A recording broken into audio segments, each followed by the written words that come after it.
Hey everybody, it's Jenny McGarvey, and I'm back with you to share how I planned this week in my Crate Paper Planner. This is my plan as I go planner. So every day I sort of fill it out with the things that are going on that day, and I work just day by day. So I'm starting out by stamping on the top of the planner. So this, for example, is the October stamp. I'm just going to up in that left-hand corner.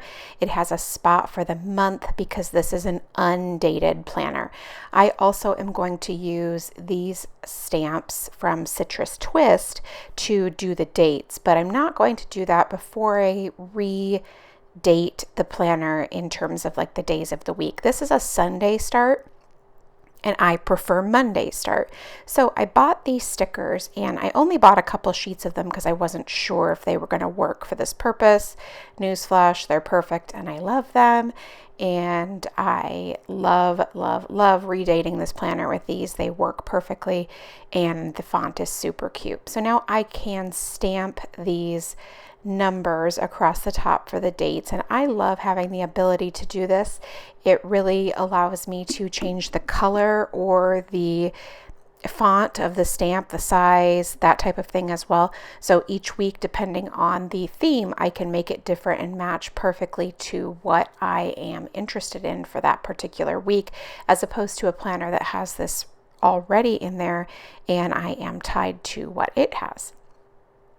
So you can see I'm just adding that across the top and just simply stamping that with this Stamp Market ink. I'm really enjoying these inks. The colors are super pretty. I don't have any bleed through. Every now and again I'll have some shadowing, like I can kind of see it through the paper or whatever, but I don't think that's a big deal at all. So this is a much easier way for me to get exactly what I want each week. So you can see we're finished there with that. And oops, little screw up, but it happens when you're not really being super careful, and it's easy enough to fix.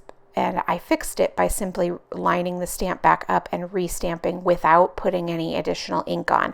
So I had already stamped off the bulk of the ink to begin with, except for in the spot that I had screwed up. So I am using these Stamp Market floral stamps, and I've never, ever used them before, which is why you just saw me prime it on the back of my hand. The photopolymer stamps are usually super perfect and don't need to be primed in any way, shape, or form. But since I had never used these before at all, I just wanted to do that, which was just rubbing it simply on the back of my hand, and the oils on your skin will help prime those stamps. And that is a great tip, especially when you're using acrylic stamps or a stamp set that has a huge stamped area. So something that's a really solid image, something like this one that I did, it's really kind of a non-issue. This is cute. It has a really cool floral border around the outside of those boxes. And then that stamp right there, it's this beautiful Citrus Twist stamp set right there. You can see it, and I absolutely love it. I really haven't used it a whole lot, but it's got a great boho sort of theme, and I absolutely think it's so gorgeous. And I thought, let's throw it in this week. Why not, right? It can tie in with the florals and the pink. Since we're doing an all monochromatic week, I can make those florals work perfectly. Now, speaking of monochromatic, I'm using a variety of colors of pink, like different shades, but I am keeping it all within the pink family, minus obviously my pen and those days of the week sticker. Now, this is a really big flower, and so it's important to make sure that you do even firm pressure on the entire stamp so that you don't miss any areas. So that's why you'll see that I'm pressing it all over the stamp, because the stamp is really big. I'm cleaning the stamps with baby wipes. That's just my preferred method. They're easy to use. They're readily available. I like the Huggies ones. I like the wetness and that they don't really leave any lint on my stamps. I've tried other brands that leave lint. I've also used stamp chamois and things like that. This just really works out best for me because I'm pretty lazy and I just want it to be able to do it quickly if I am stamping. Now I'm going to fill in those boxes right there that I added for Tuesday and Saturday. Those are my son's baseball practices. So I'm just filling those in right now before the fact, as I pre-plan the whole thing, since we are doing a day-to-day planning. I'm using these 2 sheets of stickers from Studio Calico as my pink event stickers, and I don't know if you've had a chance to try these yet, but I love them. They're $1 a sheet. Their shipping is really reasonable, and they have a lot of colors. They're really pretty. They're easy to get. They're just a really, really great value and a great sticker for in the planner. And I know that seems kind of weird because Studio Calico does have traveler's notebooks and alphabet stickers and stamps and things like that, but they don't really have a planner section per se, but I just think these stickers are really awesome for using in my functional planner, and so I definitely do that a lot. Now, I do try to alternate boxes and non-boxed activities or to-dos or things like that, and then I also try to alternate the sides that I use my icon stickers on if I'm using them. It's not a hard and fast rule, it's just something that I like to try to do. Now, something else that I like to use is alphabet stickers. As you can see right here, I'm writing that here. They can be decorative and functional at the exact same time and can really fill in a spot. Like, for example, right here, it took up a nice sizable chunk of space and it looks adorable. Alphabet stickers are sort of this sleeper that people don't really usually think about too much, but I think they work in a planner awesome, and they really add a ton of style that you wouldn't necessarily think of, like you're not really thinking about, oh, alphabet stickers, how can I make that work? No, they're awesome. And then I just added a little sticker or a stamp at the bottom of a flamingo pool float since I had mentioned pool time. Might as well, right? And it worked out perfectly with my color palette. I also try to vary the colors that I'm using, like on this one. I'm just eyeballing it, to be perfectly honest, the difference between the dark pink and the light pink stickers. Now, I could do it day by day. One day use light, one day use dark. That would totally work too. But I just, at this point, eyeball it. Another thing that I also have just done and eyeball again is using the highlighter. I will highlight first, then write after, because otherwise my pen gets smeared and I don't really want that. I mean, it's not that big of a deal, honestly, but I love the little pop of color that highlighters give to the planner page.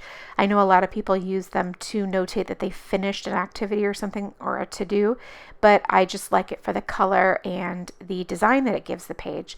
And I really, really do find that if I love the design or I'm really happy with how it's turning out, I am far more apt to come back and really work on my planner and keep focused and motivated, to be perfectly honest, if my planner pages look cute. And I know that's probably not the same for everyone, but it definitely is for me, because I really want to not have a whole lot of things crossed off or marked out or things like that because I just didn't get to them.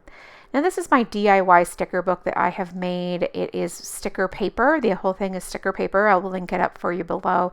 And I have sorted my stickers by color. There's a little bit of theme work you can see here with the florals, for example, but the majority of it was made based on my colors. Now, I'm sorry I forgot to film Wednesday. It just happens. Sometimes I just got too ahead of myself, and sometimes I can be that way, but you can see that I added a giant floral cluster because there wasn't a ton going on for Wednesday, and so I was able to add just a whole bunch of floral stickers, which works out because I have a ton of them, so I'm happy to use them. I'm not overusing them, but definitely using them as they work in my planner.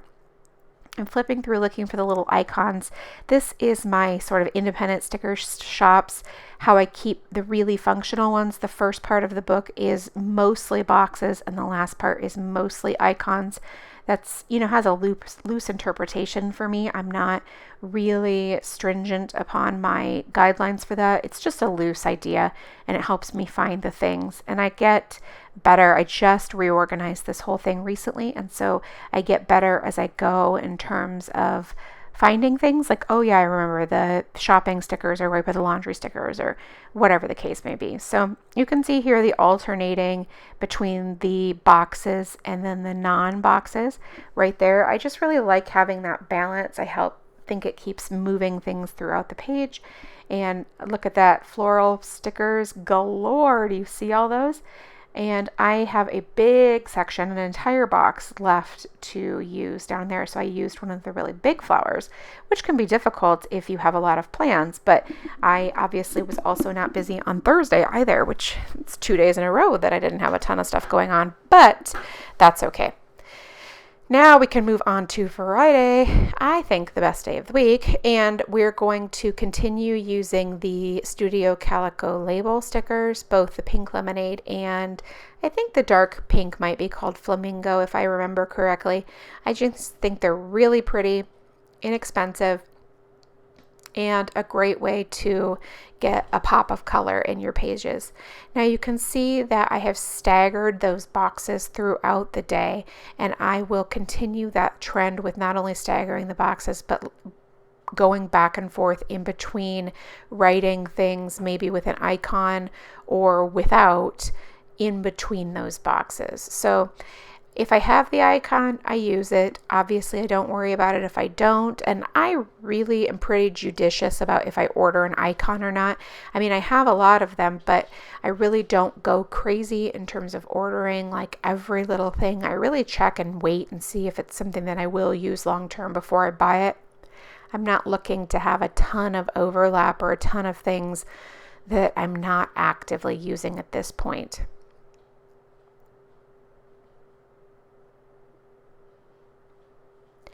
I will do my best to link up all these things at the bottom that I'm able to link up. Some of these things, like those tiny little laptop stickers that are right there, are super, super old, and so I don't even begin to know where they came from. However, the rest of the stuff I will do my best to link up below so you can check those out if you're interested. I definitely think the takeaway for this week should be the monochromatic, the sticker book, the Studio Calico labels, and the alphabet stickers, because I think those are just some really, really fun ways to personalize a layout and make it super cute. Now this is an example of how I'm going to go back for Wednesday and add another sticker in terms of the layering, because I'm doing Friday and I'm adding those florals and those white spots just to kind of change it up and add a little bit of excitement. But I also am going to go back and because I see that there's still that little spot on Thursday and it's kind of sitting like it feels kind of empty to me, so I definitely want to still add a little bit of layering. Now this is a section where you could absolutely measure it with a ruler to see how much space you had and then find a corresponding sticker. Honestly, I just eyeball it because I'm really not that particular. I'm pretty type B.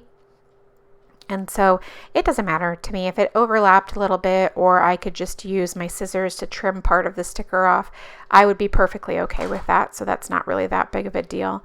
Now on Saturday, we're going to do the same thing that we've been doing all week long, which is we're just going to add the box stickers and fill those in and have them coordinate with the stamped items that we have over there. I just love how the pinks go together too. They really just create so much fun and vibrancy on this particular layout.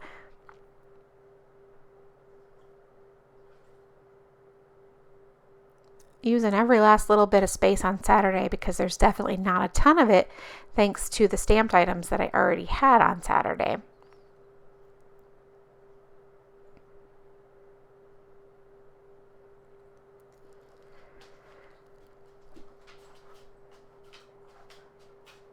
So there's that highlighter again too, just popping it in there when it's necessary. I don't want to use it all the time, but I definitely like using it. It's really fun, especially on a monochromatic week. It's a little bit harder, but on regular weeks where you're using a variety of colors, it's definitely a way to tie into the rest of your color scheme as well. So now, after we've added the information for Sunday, which look at that, even pulling out the Happy Planner icon stickers, which by the way, I absolutely love.